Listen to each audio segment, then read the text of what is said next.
Hi, everybody. So the first thing on the agenda is ordinance 212, which is the ordinance regulating discharging of firearms. And the ordinance has been advertised for adoption. It's been on our website and it's been discussed at several meetings. So I don't know if the supervisors have any comments before everybody else gives comments. No. Do I have any comments? No, what I said it was quoted in the Inquirer on Sunday is that I think we need to get on with it and live with it a little bit and see how it works out, and then we can take a second pass at another point when we have more input. But because of the timing issues that are involved, the concern of the residents that something needs to occur in a timely fashion, I'm in support of going forward with this document. I'll move we approve ordinance 212. Second. Any discussion? Bill?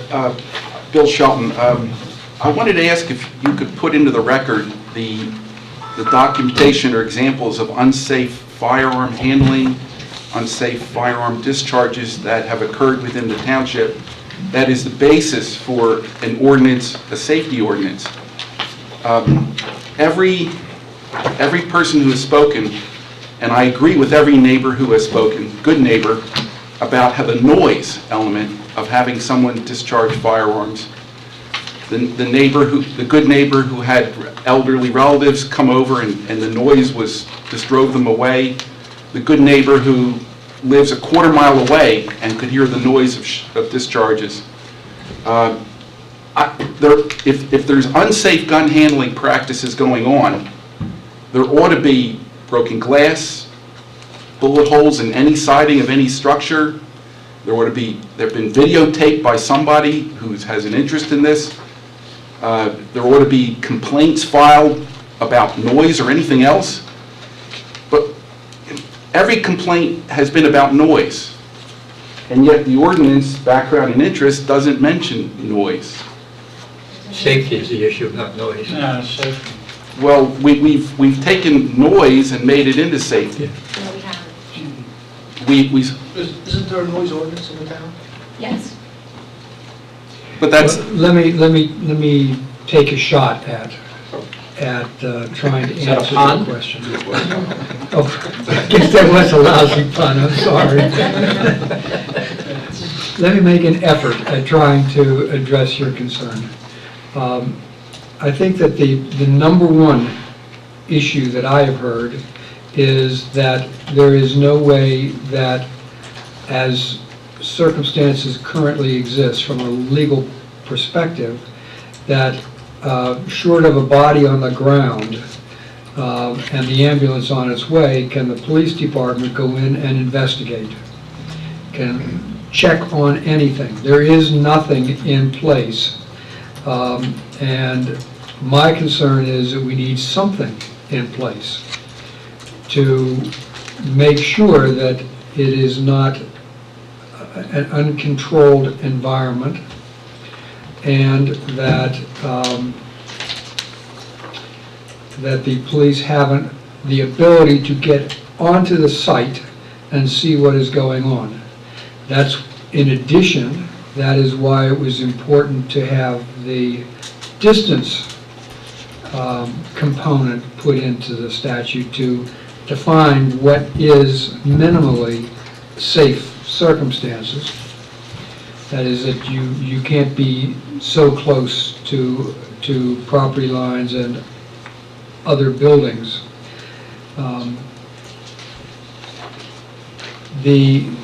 The concern was not so much noise, as I heard, although noise was an important reference point, but the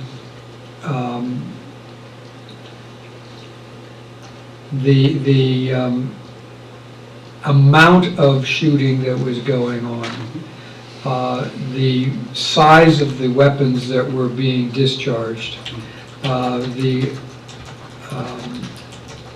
lack of any supervision or control or restrictions. Is the person doing the shooting 10 years old, or 100 years old, or 45 with great eyes? There was nothing in existence about what times and under what lighting conditions. There was nothing about backups into what structure were these projectiles being projected.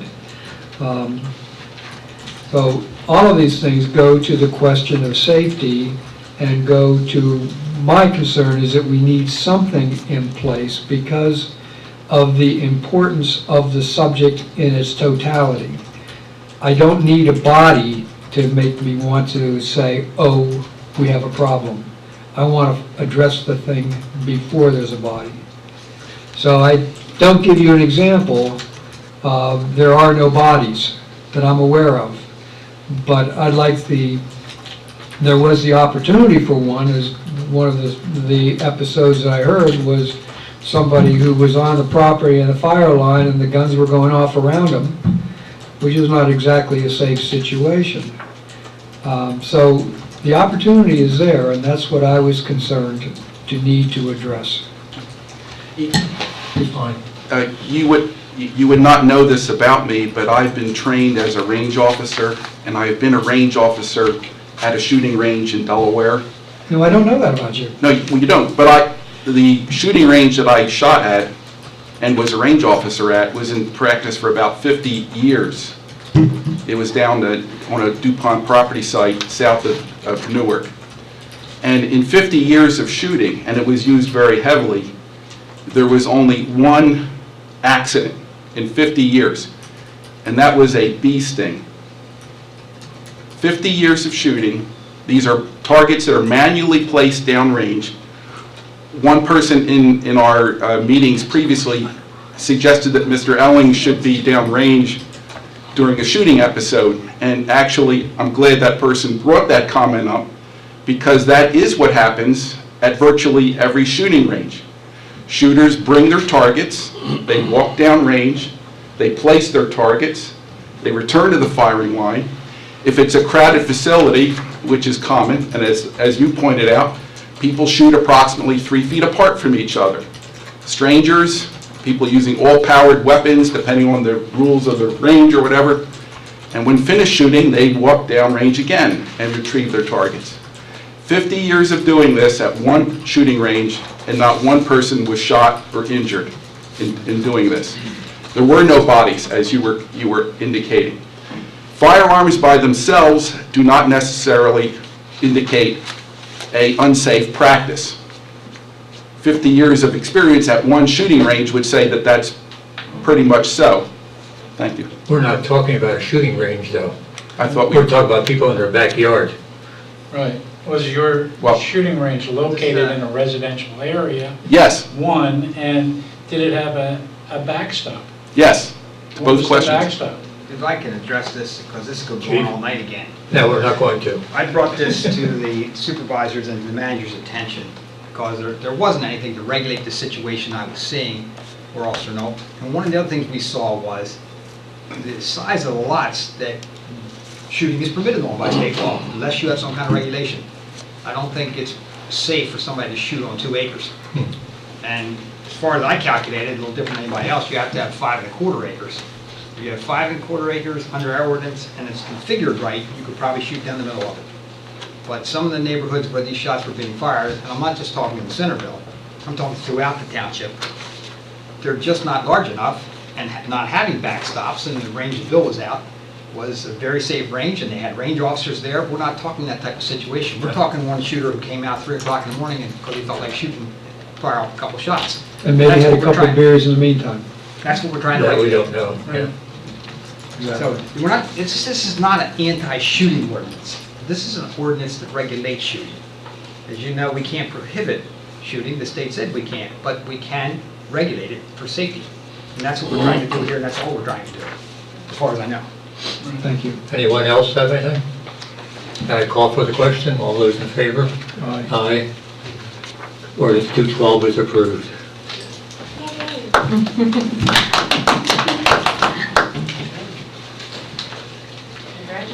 I did want to mention, I had a long conversation with Marlon Deeds, he was the captain of Wilmington Police for 30 years.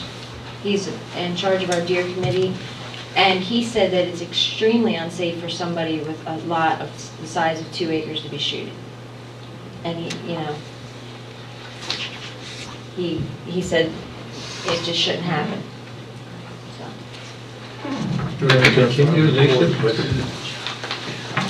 the rest of your agenda?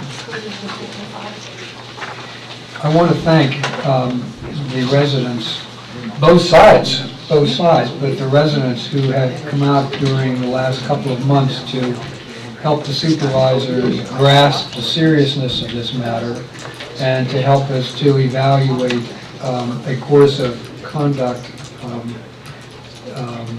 It's been very helpful from my perspective, and so this was really important participatory democracy from my perspective, and so I'm grateful for that input. Yes, sir. I have a procedural question. The ordinance is on the planning commission agenda too. What is the reason for that? Because there were certain concerns that the supervisors had with the ordinance, such as firearm sizes and descriptions. So they felt that they wanted to get this ordinance passed, and then once it's approved, they would give it to the planning commission to see if the planning commission has further input. So there might be further discussion this evening. There will be. Okay. And possible tweaking in the future, yeah. That's what I was going to ask. Yeah. Well, they may, if it depends they haven't discussed it at all yet, so I don't know what they'll do. But if so, they would have to recommend those changes to Absolutely. be brought back here. Absolutely, and then it would have to be re-advertised and adopted. I'm sure there'll be discussion. So will this go into effect Yes. until, It's in effect in 5 days. okay. John? From the planning commission perspective, we will review it and make a recommendation, maybe, to the board. We may recommend not to do anything.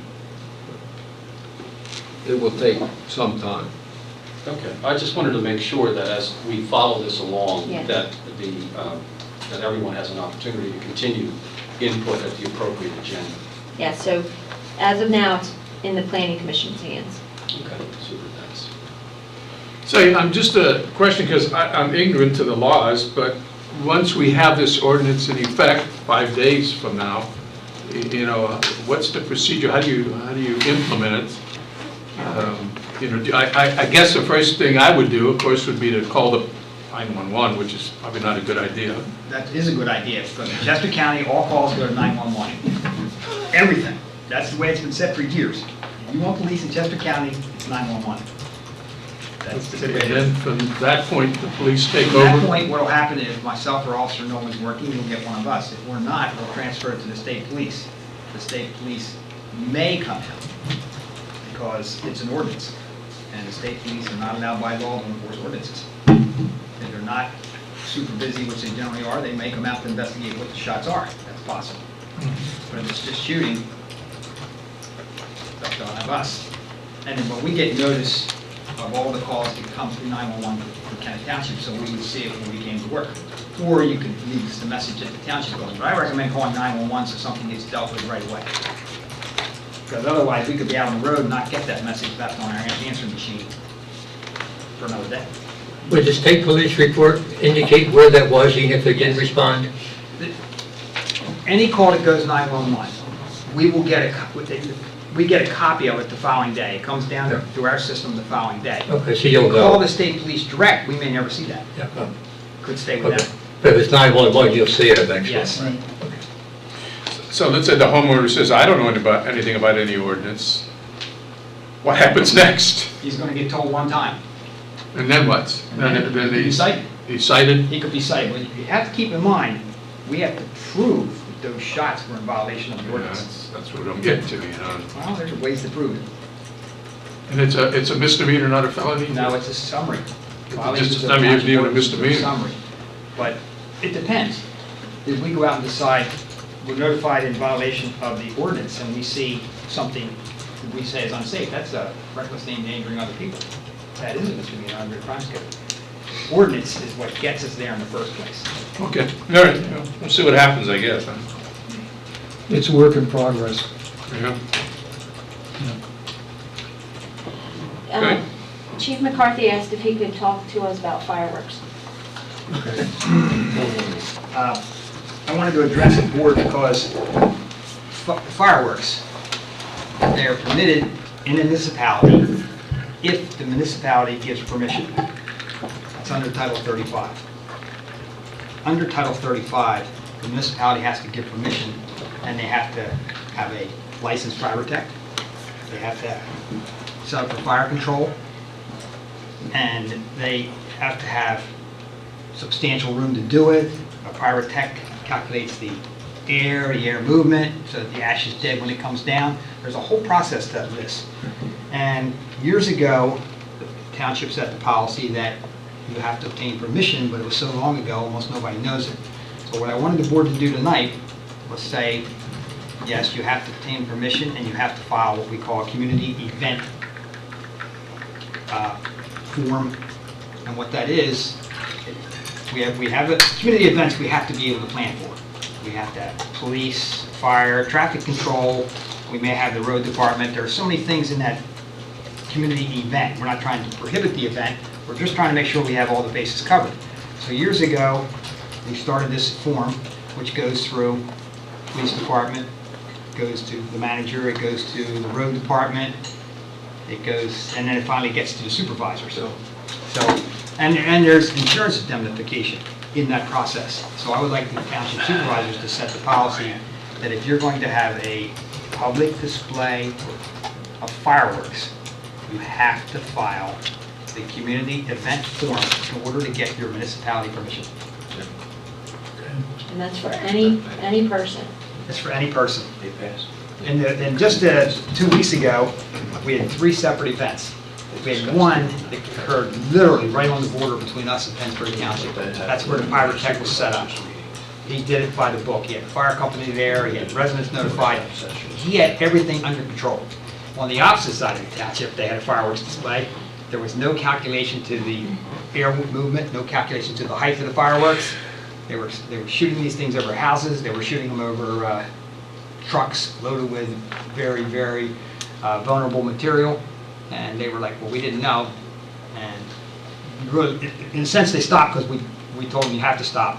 But in reviewing the law, I realized I need all those different departments of the township to have signed off on these events because of where they take place. So that's what I was asking for. I wanted the supervisor's permission. I wanted it on the agenda that anybody who's going to have a community fireworks display has to comply with that community events ordinance, community events procedure, I guess is the best word for it. Chief, you had said that the municipality has to get permission under Title 35? Has to give permission. Give permission? Yes. That's- To give you an example, Longwood Gardens fireworks are approved by East Marlboro Township. And their Longwood Gardens fireworks causes us a little bit of an issue because they're fired right next to Route 1. The entrance to Longwood Gardens is in Kent Township, the rest is in East Marlboro. And there are traffic procedures that works out, we work out with them. But they go through a series of events every year for Longwood to tell East Marlboro, this is how it's going to be this year. We may move this, we may move that. So they get an annual permission for their displays. I'm not sure we'll have that type of thing, and because they're not fired in Kent Township, we won't have any control over Longwood Gardens, but we just had 3 in 1 weekend. So I want to be in the position where we're not preventing it, we're just saying we're regulating it. Thank you. I'll work with Albert and come up with something and then send it to you guys. By the way, do you have any idea, you mentioned a couple weeks ago there were 2 episodes the same weekend. Is that a lot? Is that in the grand scheme of things? Or what I'm asking is, how often is fireworks an issue in the township? Is there a lot of it, or is there very little of it? probably between a dozen and a dozen and a half per year of these large events. Some of them you don't even know occur because you don't see them. Fireworks can't be sold in Pennsylvania either. But you can go somewhere else to get them, or you can get these licensed pyrotechs. They're permissible. They're permitted. So, yeah, we probably have, I would say, the tops a couple dozen.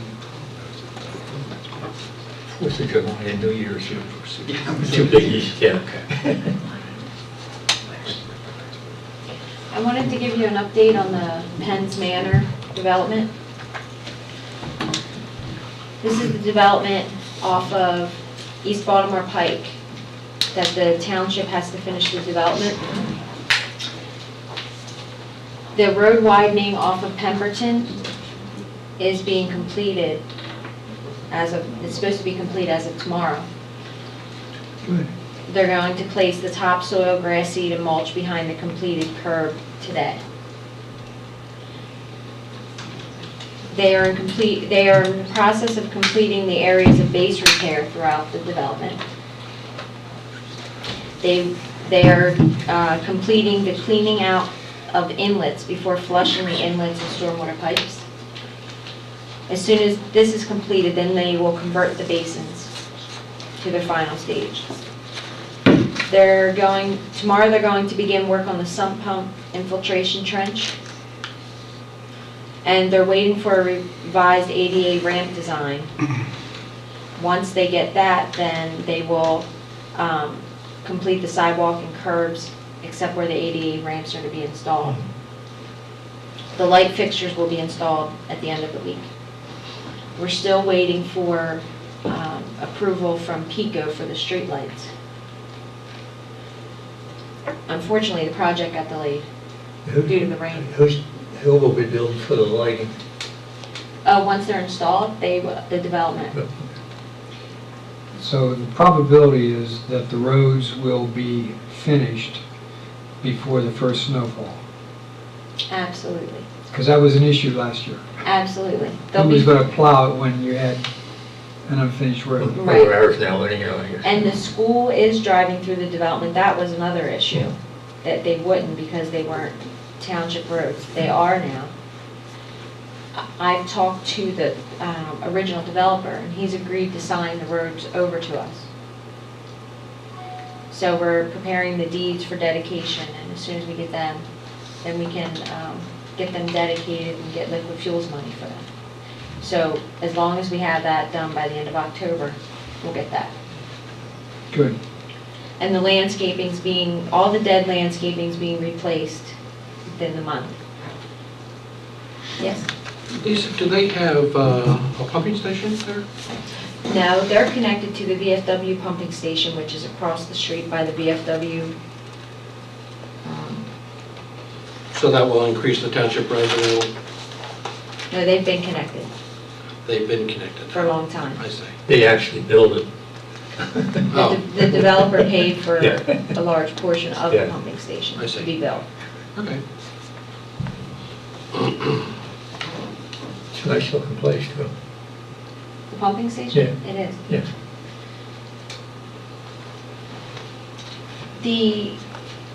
We got a notification from the county Friday about the bridge weights.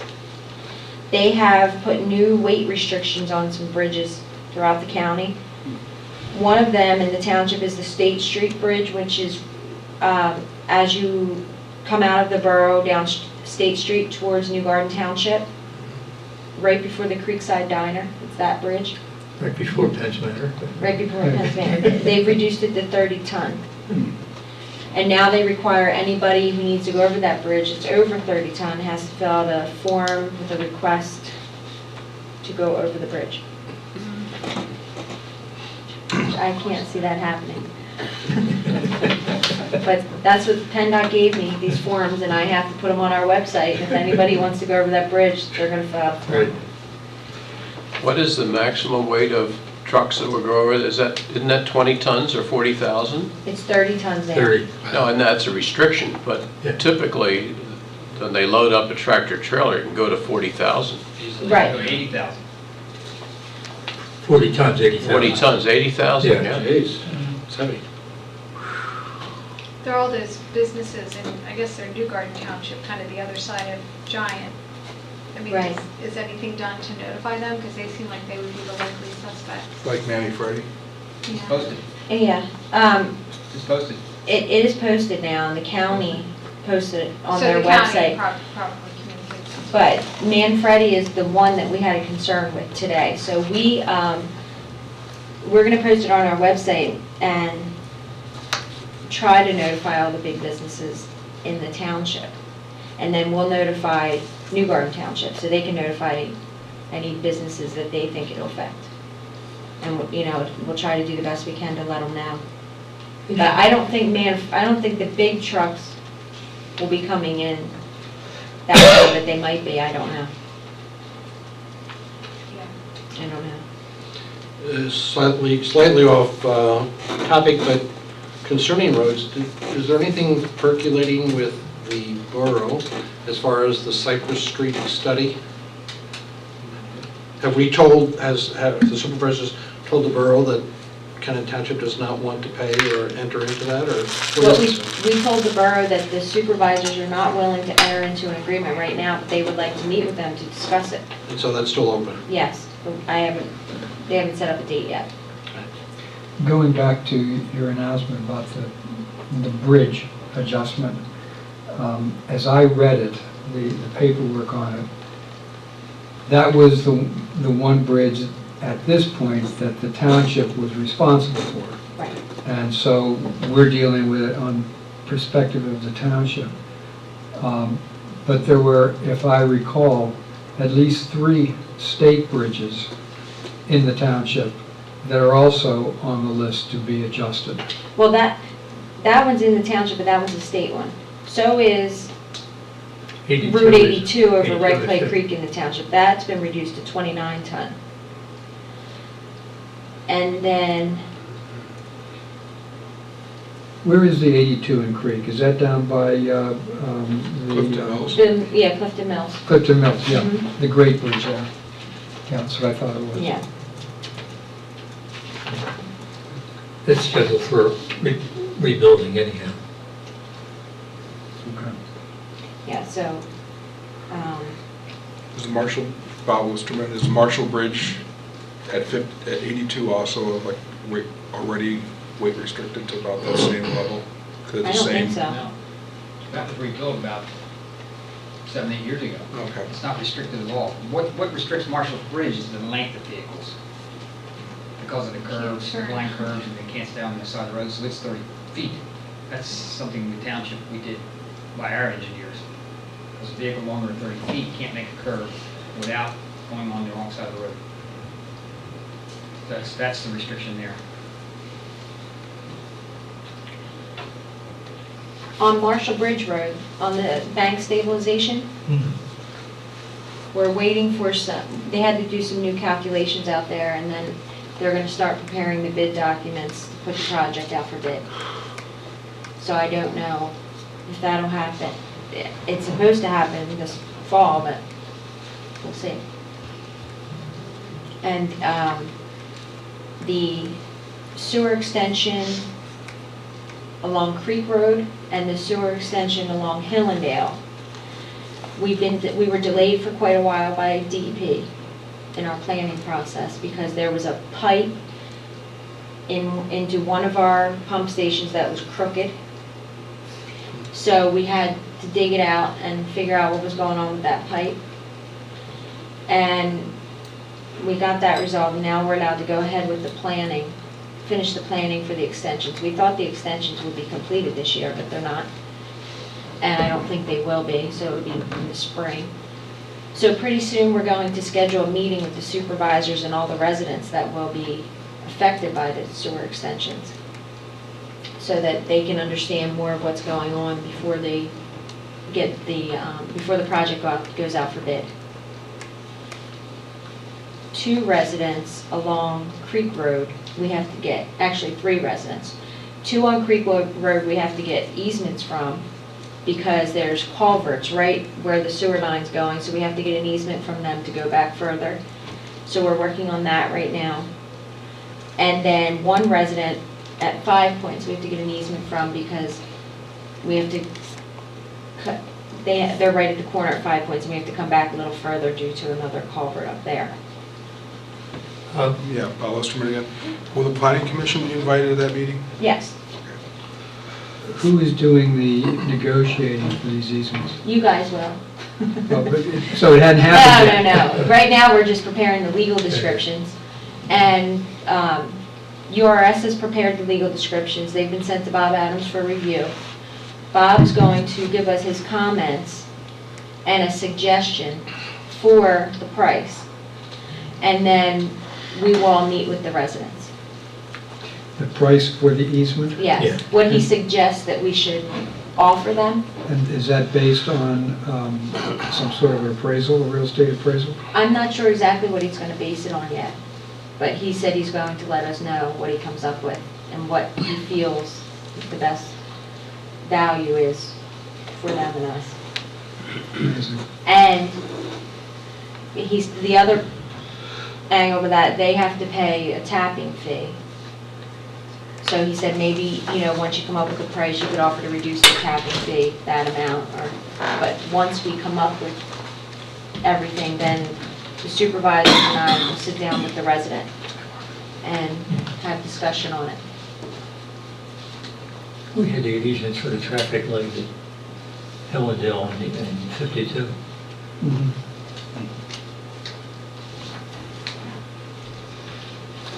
There's a repeater that's being installed for the radio system within all the township vehicles. Unfortunately, the radios weren't all communicating with each other well, and even between the township and the school and other townships, so we got a repeater put in so that everybody can communicate better, the road crew, the police. That's an expense of ours? Yeah. Is that links to the county also? Yes. All of the public and emergency frequencies? Yes. Okay. The paving will begin in a couple weeks throughout the township. Why was it so late? Because the contractors, everything got pushed back due to the rain. Rain. All right. And so we're going to put letters out in everybody's mailbox in the next week, letting them know that the paving will begin. Yeah, now you got school buses and everything too. We do. Yeah. And unfortunately, they did finish the pipe on 9 gates, finally. It took very long.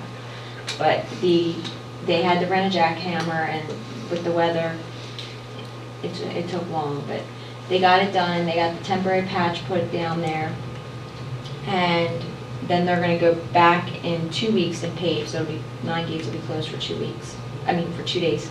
Thank you. Sorry. There's a panic that just rose here for a moment. 2 days from about there. And the other problem is the road crew's trying to keep the road open until 9 so that school buses and people can get to work, which delays them throughout the day because they really would like to close it at 7. They're trying not to do that, so they close at 9 and open at 3. I'm a little bit concerned about all of the construction work that has to happen this fall. I would imagine it's probably not, if you're worried about a little rain, you're probably going to be even more upset about snow. Yes. And I'm not sure how long it's going to take to do the work to stabilize Mill Road. Marshall Bridge. Marshall Bridge Road, excuse me. They're all the same issue in my mind.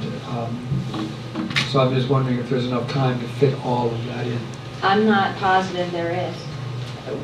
We're hoping we can, I think Marshall Bridge is not going to happen this year, even though our engineer says it is. But right now it's September and they haven't even been put out for bid. And so by the time they get out for bid, even if we start now, it can't be awarded until November. So I can't see it happening this year. No, it doesn't sound probable at all. And I mentioned McFarland Road on the 11th, 12th, and 13th will be closed completely. I was getting there, but you Okay. guys know. Just kidding. It will be closed completely for a new railroad crossing, but it's gonna work, Roger has worked it out with the school, Chatham Financial, and a few other businesses there. So So you'll be able to get down McFarland from Old Baltimore all the way down to the nursery. that- And you'll be able to get in McFarland to the railroad the other way from You Rosedale. just can't cross the railroad. Right. Yeah. Just won't be, you won't be able to cross the road. Have they finished with the closing on McFarland at Granite Ridge? No, So that continues. and that's being closed on and off. Okay. Right now, Granite, yeah, If I could ask a question, because of Nine Gates' drainage problems, which obviously are well evidenced,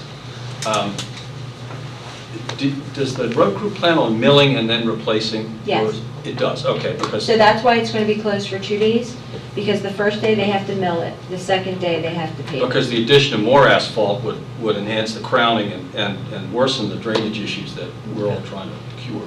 Right. Okay, super, Yes. thank you.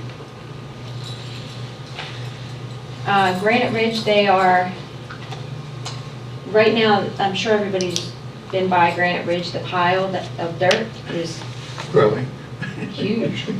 And so right now, they're removing majority of that, taking it off site. That was just a stockpile.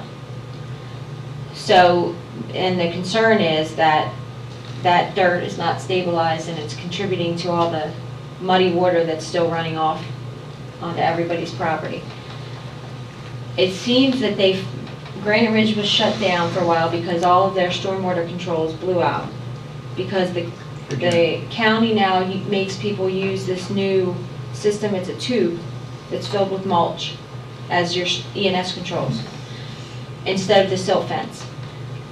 And that didn't work up there. They double stacked the tubes the second time, it didn't work. So now they have the tubes and the silt fence, plus they have some of the retention ponds in. So right now the concern is that all the dirt's not stabilized, they're still getting muddy water running off. So they're trying to get it removed this week, most of the dirt, and stabilizing the rest of the dirt, because there will be a berm there, of maybe 8 feet, but I bet you that pile is 60 feet. So they're in the process of removing that. And the other thing with Granite Ridge is, on the Planning Commission agendas tonight, there's a rental ordinance, which Granite Ridge pretty much triggered us putting a rental ordinance in place. So the Planning Commission's going to start working on this rental ordinance so that the township has the right to go and inspect rental properties and have some regulation over them.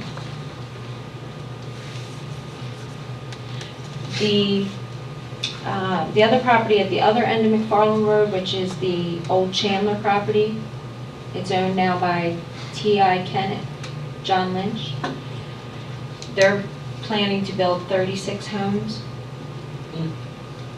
They are in the final approval stage. I was told recently that they do have a builder under contract for that, and the homes, from what I understand, will be more like 500,000 and up. It's not what Chatham wanted. Yeah. Is that property able to have 2 entrances, exits? Or is it just on McFarland? Everything's going to flow from McFarland? Everything will be on McFarland, but there will be 2 entrances and exits. There has to be a number of buildings. Yes. Yeah. Okay. The other project that is starting to begin is the Blevins property on Miller's Hill. And a lot of people have looked at that property over the years, and it's, as you're going down Miller's Hill into the borough, it's on the right, it's had a for sale sign there forever. A company out of Philadelphia is under agreement for it. They claim they're going to come in with a sketch plan soon to build apartments and townhouse mix. Same company? Different, oh, then, Warren? yeah, Warren. So they've started all the testing out there, and they said they'll be in soon with a sketch plan for that. So a couple years ago, Let me just interrupt you for a second, I'm Yeah. sorry. You're talking about inside, inside, beyond the row of houses that are Right. along the Right. road here. Back It's behind. within that space, Right. coming down from Pico yes, Right. into that backs up against the borough. yes. I didn't mean to interrupt you, I'm sorry. No, that's right. So as you all know, a few years ago, DEP put a ban on burning, and we can't burn in the township. And at the time, they put a lot of regulations in place as far as recycling, yard debris collections. So the township started a yard debris pile, as you're all aware, at the maintenance garage, which has been working well because the maintenance crew has been mulching some of the pile and distributing it to residents that ask for it. And then once a year, Weaver Mulching has been coming in, mulching the remainder of the pile and taking it with them. So then there's no cost to us to get rid of the pile. So recently DEP has called, Oh dear. and they don't like that idea. So we're not sure what will happen now, but What don't they like, did they tell you? they don't like that Weaver Mulch comes and takes the pile. We can mulch it up, but we can't let Right. anybody take it. We're allowed to distribute it to residents, but they don't like that we let Weaver Mulch come in and grind it and take it. But they haven't told us why. They can't tell me why. They said they're gonna get back to me on it. Are we restricted until they get back to us? No, We're gonna do it once a year, right? it's over with for this year. We're free for several months. Right. And at the maintenance garage, you know, there are neighbors there, and because we are using that property next to it for the mulch pile, it is causing more of a disturbance to the neighbors. So the road crew is trying to be more cautious as to noise over there, and backup beepers and all kinds of things.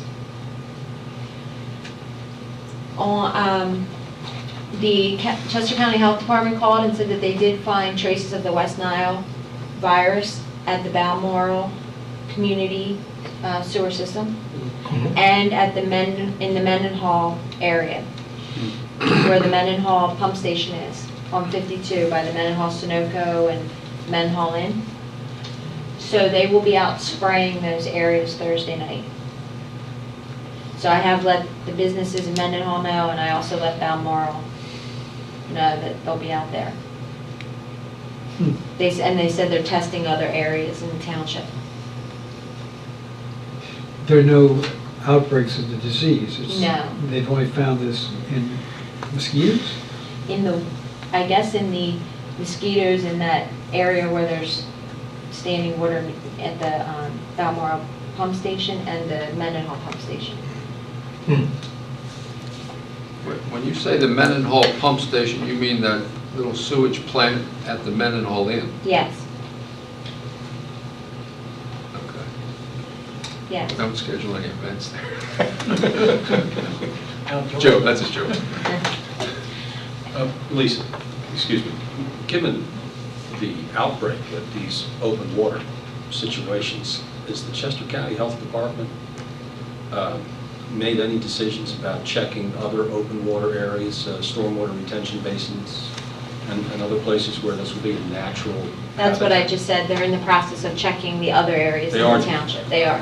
These are just the two that they found it in so far, and they wanted to let us know while they're working that they're going to be out So they're there. in communication? Yes. And speaking of Mendenhall, we are going to start our township-wide sewer study soon, which is the one the supervisors, you know, especially the Mendenhall area, you guys were concerned about.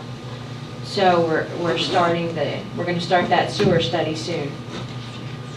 Mainly focusing on the Mendenhall area and Hillendale Road area. Who's going to be heading it up? URS, working with the planning commission and us, So we'll be involved. absolutely. I think I told everybody that we had some pigs loose. What? chasing pigs. Yeah. And then we had an emu. I'm sorry, what'd you say? Pigs? We had some pigs loose, and the road crew had to tackle some pigs. Free barbecue, huh? That's what I thought. Didn't happen. And then we had an emu loose. We have a luau. Yeah, and Dell had to do that. He had to get that. There will be cameras installed at the maintenance garage. They're gonna be installed this week, I think. And it will take a picture of the license plate going in and out of there. We're having a lot of problems with contractors dumping. We're having problems with people in and out of there, and they're not supposed to be. We try to tell all residents that their contractors can dump as long as they have a note from the resident, but we're getting a lot of local contractors just taking everything, all their work there, Including trash, right? including trash. And plus, we've had some issues at the maintenance garage recently. Somebody broke into one of the storage sheds and took all the barricades and closed some roads for us. And cut the stone bags. But they did screw the hinge back in when they were done. Heidi, Yeah. question. Will the facility be marked as being under Yes. camera surveillance for Yes. the residents to know? Mhm. Is the gate closed at any time? Well, what happened is the gate was open 24 hours a day because residents were complaining that at 6 o'clock, the gate would be closed because the road crew left and they couldn't get in and it's still light out. So we started leaving the gate open 24 hours a day. Well, that's been working fine, but then the residents that adjoin the property say that people have been in there after dark. So we're not quite sure what we're going to do with the gate, because the problem is, we're sort of in a catch-22, because if we lock the gate when the road crew leaves, people can't get in, but then if we don't, then we have to have people go lock the gate at night. We thought about having the police do that, when they're on at night, but we just haven't decided what we're going to do yet about the gate. Isn't there such a thing as solar locks or? We've talked about Timing? that too, Okay. Somebody if they want to pay for that. The gate is not sufficient. If you can drive around the gate, the whole place is not fenced. We went on a time schedule, we get there at 10 o'clock on Sunday morning, to open the gate, even we missed it 5 minutes, township residents were upset. And the place needs to be secured by video camera because there's $2 million worth of equipment sitting there. Inexpensive mechanism to secure the property. There is I'm bringing this flyer up on my phone, there's a big recycling event, September 21st. It's at 636 South Walnut Street. It's from 9 to 1. I'm going to put this flyer on the website. And they accept all electronic devices with a plug, no smoke detectors, large appliances, or projection TVs. Electronics will be recycled by E-Force compliance, and the service is free to all residents in the area, including the township and the borough. Electronics only? Is there going to be papers ready? It says, I think it's just electronics. It's giving residents a way to responsibly recycle electronics. This is in the borough? Yes, 636 South Walnut Street. It's in the pool parking lot. Oh, okay. There is a $20 fee for TVs with tubes and computer monitors. And the keys are installed for the gas pumps at the maintenance garage. So now each vehicle has its own key and it has to turn the gas pump on with that key. So we'll be able to see what vehicle uses what gas. Let's have a couple minutes. You have a chance? Oh, sorry. You got 3 minutes, anybody? Did you have anything to say about the newsletter? I was just going to announce that we're working on it. Oh, okay. We're working on the newsletter right now, and I've sent, Kathy sent all the committees requests for articles and the supervisors. So if anybody else can think of anything, we'll put something in the newsletter about the gun ordinance. Yeah, it's a good question. Anyone? I'll stop. Tom? Yeah, I'd like to thank you all for promptly passing the $35,000 that enabled us to get a contract with the state. They came through with the $106,000 that was short on the contract to do the shoulder improvement program on Route 52. Thank you again. You're welcome. And thank you, and John, for marshaling this along for a goodly portion of somebody's lifetime. Right, since 2005. Let's see, hand over here somewhere. No. We can go home. No, we have to stay. Just one announcement, there's a man and his wife are leaving this township for probably ever now, and he's been associated with many programs and elections and everything else. Shirley Campbell is moving to Indiana with his wife to a retirement community, and he's been a very active part of this township for a long time. And you may want to consider sending best wishes to Shirley. I already sent him best wishes today. Did you? I did. too. I got the information this weekend, so I did send him something on behalf of the township. Great. I'm glad you brought that up. Well, the witching hour is here. Thank you for coming. You're adjourned.